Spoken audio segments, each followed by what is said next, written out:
what is it that you've discovered? Well, Shane, what I discovered 34 years ago is it's miraculous, to say the least.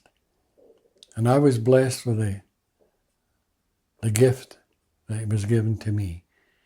And what I found out, there was 3 divine principles: divine mind, divine consciousness, and divine thought.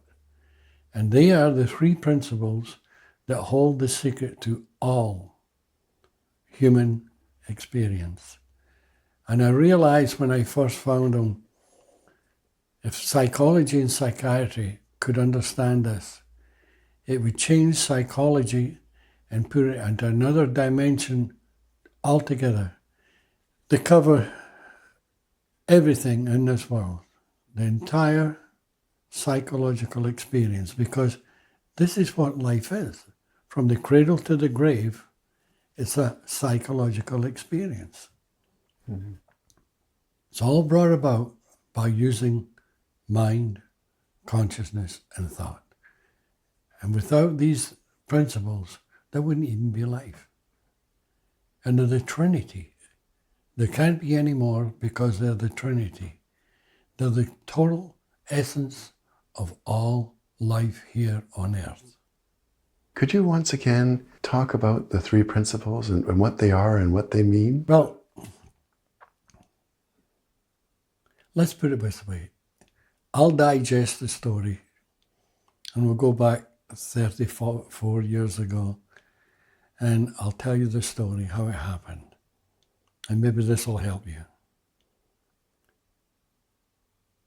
I remember I was sitting in the living room reading the paper, the newspaper, and I stood up to tell my late wife something.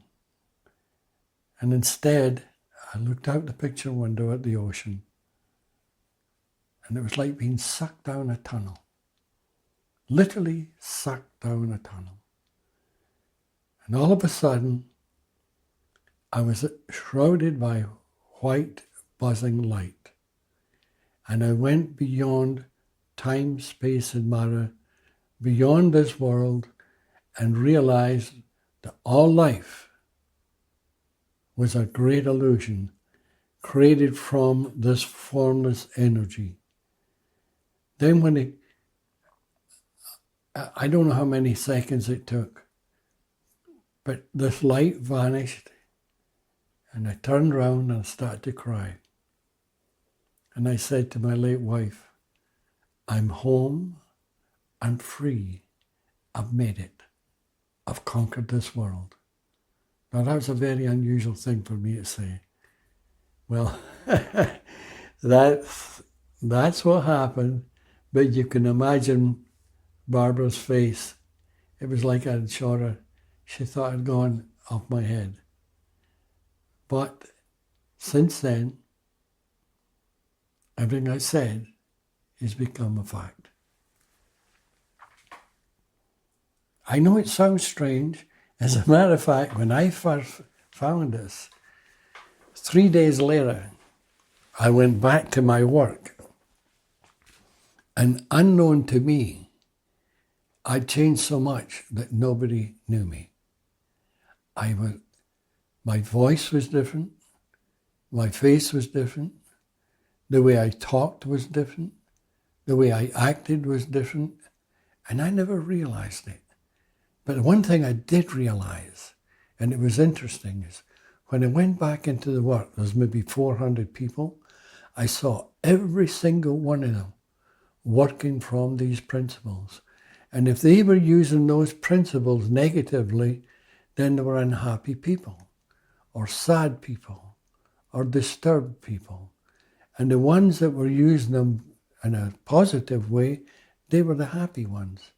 It's because those principles, how you use them, dictates your whole outcome in life.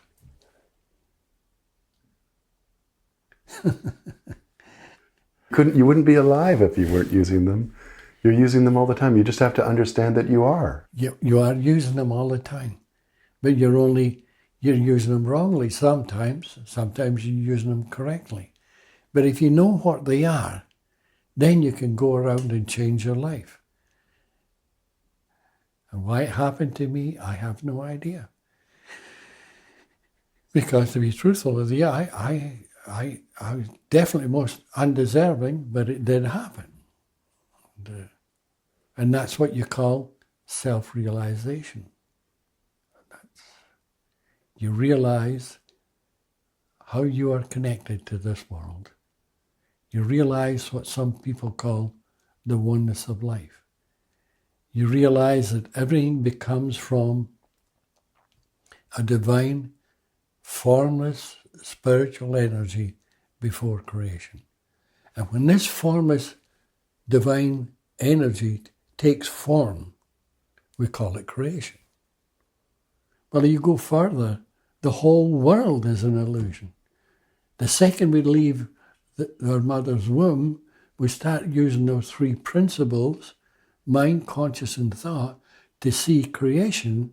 The second we do that, we're into our intellect, and we lose this wisdom that was deep in our soul before birth. And the idea is to go back and claim this wisdom. That's why the great mystics have always told you, look within for the answer. It's not out there. Out there is the illusion. This is what we blame for our problems. Then we create more problems. But if you look inside, you find the wisdom. Once you find the wisdom, you become wiser. It's like we're helping business people. We don't know anything. I don't know anything about business. I'd never even try. I don't have to. If I'm trying to help a businessman, I would try and get him to find his own wisdom. Then when he finds it, he becomes a wise businessman. And that goes for any profession in the world. You're not telling them what to do, you're making them wiser. And this is what these three principles do. As I say, they're the Trinity to all human experience here on earth. They're the essence, they're the lost secret that the psychologists and psychiatrists have been looking for since day one. And I realize they've been taught certain things. And I know it's difficult to believe, but you see, what they were taught was from the outside to go inside and make you better. And that's not it. The secret lies when you realize the wisdom you seek is inside, then you go outside and change it. And that's the difference. It's so simple, and yet it's so profound. And people think, well, I know all about mind, conscious, and thought because intellectually I can see it. But that's not it. My pet parrot could say mind, conscious, and thought, but the parrot wouldn't know anything about it. And they'll say, well, come to an end once you realize that. That's not true. If you start talking about the principles, you could talk forever because they cover everything in this world. You could never come to the end of discussing the three principles. It'd go into psychology, psychiatry, philosophy, theosophy. It would go into mysticism. It would go into physics, neuroscience. It's got the ultimate answer. Now, I don't know anything about physics because I only had a grade 9 education. But after this experience, I knew I'd found the ultimate answer that the physicists were looking for. And consequently, I've been invited down to the States quite a few times to talk to some of the best physicists, and they always want me to explain why it is I say time, space, and matter are all an illusion. And what the puzzle was, they were talking about the already formed energy in this world. And what I'm talking about is the divine formless energy before it is created into this world. But after I was finished, two of them came up to me and said, you know, Sid, we don't have a clue what you're talking about, but we know you know. And I thought that was a beautiful thing to say. And someday, I'd love to go back again. It is. It's a divine illusion, suspended within the boundaries of time, space, and matter. And time, space, and matter are all illusionary. I know it was a miracle that happened to me. There's no other way I could express it. Because how can a grade 9 educated welder who has hardly read anything in his life know immediately that he was qualified to go into any university in the world and talk about all these different subjects? I mean, there's something there. And that's what they'll have to look at. Because my time on this earth is limited. And I'd love to see it go out. My advice was to get a book or a tape, and you don't need anything else because you're getting it straight from the horse's mouth, so to speak. There's nobody contaminating it, telling you that there's 4 principles, 7 principles, or role play, or techniques. They're all from the intellect. Now, I remember many years ago, this monk, with all his robes and everything, came to see me on the island. And he listened, and he wasn't getting anywhere. And he was a very unhappy man. And he told me that his life wasn't worth living. And he said to me, but there's something puzzles me. Why did you decide to put it out into psychology rather than spiritual? And I said, well, I did put it spiritual. He says, no, you didn't. You're putting it through psychology and psychiatry. I said, no, it's only part of it. Didn't I tell you that all life is a psychological experience? He says, yes. He says, but that doesn't answer my question. Why did you say mind, conscious, and thought? And I said, well, tell me something. What is the only thing in this world that could be divine mind? And he thought for a while, and he said, God. And I said, well, what is the only thing in this world that can be divine consciousness? He said again, God. And I said, well, what is the only thing in this world that can be divine thought? He says, God. I said, well, how much more spiritual can you get? But he never got it. And to this day, he's still searching all over the world for the truth. And here he was standing listening to it, and he didn't recognize it. But that's okay, because he wasn't ready. And people will say, well, what makes you ready? You make yourself ready. When you're ready, you will hear it. If you never get ready, you won't hear it. You might have to go to another lifetime and start all over again. But when you're ready, the truth will be there for you, no matter where you are. You know, see, people, they go to India and they search for truth. They go to China and search for truth. They go up the Himalayas and search for truth. They'll never find it. Never. You know where you find it? You look in the mirror and you say, aha, it lies inside. And once you see that, your search is finished. There's no place to search. I've had so-called enlightened people come to me, see many, many times to see me. And the second they got off that boat, I knew that they weren't. You know why? Because they were enlightened, supposedly, but they were still searching for the truth outside. They only thought they were. There's that thought again, eh? Whatever you think the world is, that's what the world is to you. Whatever you think you believe, That's your belief system. It's all thought. If you think you're a sad person, you're going to be a sad person. If you think you're a happy person, you're going to be a happy person. The thought creates the deeds. How have you seen this philosophy of these principles reach out and change the world already? Or have changed thousands of people's lives. Personally, I've seen hundreds of people change before my eyes. People that were neurotic, psychotic, they were bulimic, anorexic, all different kinds of things. And I've seen them all change. And more than that, the beautiful thing is it changed a lot of therapists throughout the world. And when they found this, they threw away all their old training, started to work with the principles, and they started to see miracles in their offices.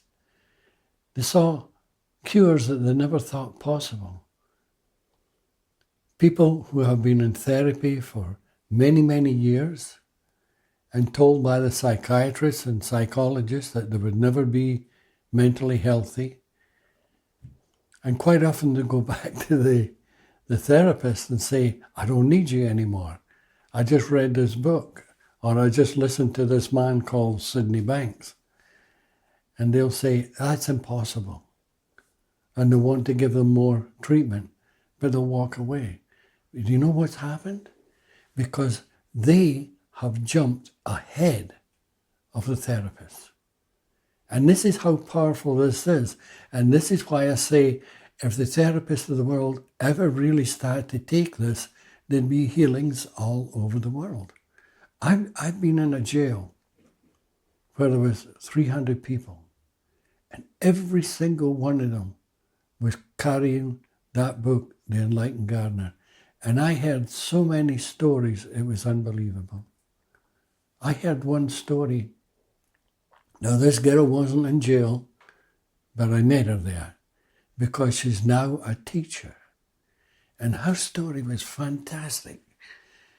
When she was young, a young lady, she got abducted by a policeman. And she got tied up, she got raped, she got beaten. Now finally the police found them and she was released. But then she had to go for medical help for quite a few years. And she was in and out of hospitals. She had every kind of treatment known to man. And she showed me a letter where the hospital sent her, signed by a psychiatrist, saying that she would never be mentally healthy and she'd need help all her life. Now, when I walked into that jail, she came up to me and she hugged me and thanked me. And really, I didn't even know what she was talking about. But then she told me the story. And I'll tell you something, it was unbelievable. And that lady now is so healthy that she's become a teacher. She teaches the 3 principles to other prisoners. And all those therapists that have changed, they've told me that what they were doing didn't work. And now they're thrilled. They love their work, whereas before they were all cracking up. They were all leaving their profession. But now they go to work and they love it because they know they're helping people. Now that's quite different. That's really quite different. Maybe one last thing was, what's your hope for humanity? What's your hope for the world? Well, my hope for humanity is that the level of consciousness rises. See, nobody can change this world. I've said many times, for the world to change, the consciousness of humanity has to be elevated. Because right now, the conscious state of the world is in a deplorable condition. And this is why there's wars, atrocities, killings, etc., etc. And it's going to get worse. Believe me, it's going to get worse. Unless the consciousness rises. And I've had therapists that will argue with me and say, hey, Sid, just a minute. We've had conscious raising seminars for years and they don't work. No, they didn't. They weren't raising the consciousness. They were telling you what you do with your consciousness. And if you ever realize the difference between what you do with it and the true nature of consciousness, then that elevates you, your consciousness. Then when you look out into the world, it looks different. And that's what people have to do in mass, is lift their level of consciousness. They look outside and see a different world, then their world will change.